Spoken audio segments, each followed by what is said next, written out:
ఫిబ్రవరి 24. ఆదాము తన స్వరూపమున తన పోలికగా ఒక కుమారుని కని. ఆదికాండము 5:3. భౌతిక జీవితంలో ఒక ప్రాథమిక వాస్తవం ఏమిటంటే, మనం మన స్వరూపంలో మన పోలికలో పిల్లలను కంటాం. ఆదాము తన స్వరూపంలో ఒక కుమారుని కని అతనికి షేతు అని పేరు పెట్టాడు. ప్రజలు షేతును చూసినప్పుడు అప్పటి నుండి ఇప్పటి వరకు ప్రజలు చెప్తున్న మాటే బహుశా చెప్పి ఉంటారు, తండ్రిలాగే కొడుకు అని. అలాగే ఆత్మీయ జీవితంలో కూడా మనల్ని ఆలోచింపజేసే వాస్తవం ఏమిటంటే, మనం మన స్వరూపంలోనే పిల్లలను కంటాం. మనం ఇతరులను ప్రభువైన యేసుక్రీస్తునొద్దకు నడిపించడానికి వాడబడినప్పుడు వారు తెలియకుండానే మన లక్షణాలను అలవర్చుకుంటారు. ఇక్కడ ఇది వారసత్వానికి సంబంధించిన విషయం కాదు, అనుకరణకు సంబంధించినది. ఒక క్రైస్తవుడు ఎలా ఉండాలనే దానికి వారు మనల్ని ఒక ఆదర్శంగా చూస్తారు మరియు తెలియకుండానే వారి ప్రవర్తనకు మన ప్రవర్తనను మాదిరిగా చేసుకుంటారు. త్వరలోనే వారిలో ఆ కుటుంబ పోలిక వ్యక్తమవుతుంది. దీని అర్థం ఏమిటంటే, నా జీవితంలో నేను బైబిల్కి ఇచ్చే స్థానం విశ్వాసంలో నా పిల్లలకు ఒక ప్రమాణాన్ని నిర్దేశిస్తుంది.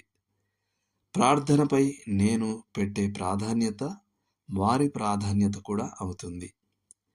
నేను ఒక ఆరాధికుడినైతే ఈ లక్షణం బహుశా వారి మీద కూడా ప్రభావం చూపుతుంది. నేను శిష్యత్వం యొక్క కఠినమైన నియమాలకు కట్టుబడి ఉంటే విశ్వాసులందరికీ ఇదే సాధారణ నియమం అని వారు భావిస్తారు. మరోవైపు నేను రక్షకుని మాటలను తేలికగా తీసుకొని ధనము, కీర్తి మరియు సుఖభోగాల కోసం జీవిస్తే వారు నా అడుగుజాడల్లోనే నడుస్తారని నేను ఊహించవచ్చు. ఆసక్తితో ఆత్మలను సంపాదించేవారు ఉజ్జీవం గల వ్యక్తిగత సువార్థికులను తయారు చేసే అవకాశం ఉంది. వాక్యమును కంఠస్థం చేసే విషయంలో ఆనందాన్ని, ప్రయోజనాన్ని పొందేవారు తమ ఆత్మీయ పిల్లలకు అదే దర్శనాన్ని అందిస్తారు.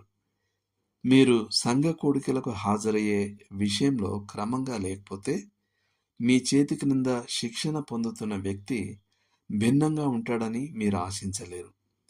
మీరు సాధారణంగా ఆలస్యంగా వస్తే వారు కూడా బహుశా ఆలస్యంగా వస్తారు. మీరు వెనుక వరుసలో కూర్చుంటే అది వారిని కూడా అలా చేయడానికి ప్రభావితం చేస్తే ఆశ్చర్యపోకండి.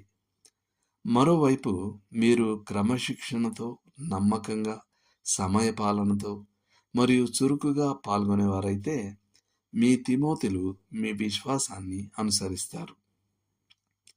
కాబట్టి మనలో ప్రతి ఒక్కరికి ఒక ప్రశ్న ఏమిటంటే, నా స్వరూపంలో పిల్లలను కనడానికి నేను సంతృప్తిగా ఉన్నానా?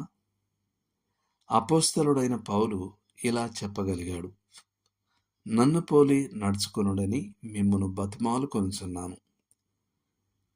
కొరింథీయులకు రాసిన మొదటి పత్రిక 4వ అధ్యాయం 16వ వచనం.